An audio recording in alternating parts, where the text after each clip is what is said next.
чамаг ирэх намрын тунцаард чажилын хатаг болж байна. Сэцааны нутагт уулсан тэгшэрсэн сайхан үнтэй байдаг.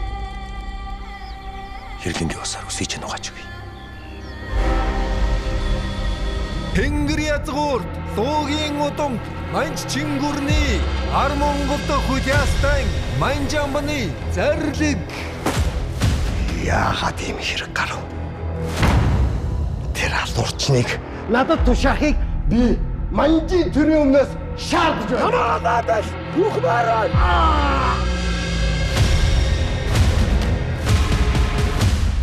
Чи намайг мартдаг юм аа гэхэд хүрээний гудамжинд үлбэрч өгсөн. Хөгшөө эцгийн өмнө өрөвдөх хүний өмнөр чамд үлдсэнгүй юу? Би яах гэсэн гэж. Адуу туусан болгон сайр болдгүй. Хэлсэндээ өртөг хүн л сайр болдгүй. Би дааш конжаас суулгаач биш. Энэ төрд хууль заазгч байна. Энэ хууль цаас чинь ноёд та нарыг хамгаалдаг юм уу? Шудраг үннийг хамгаалдаг юм уу?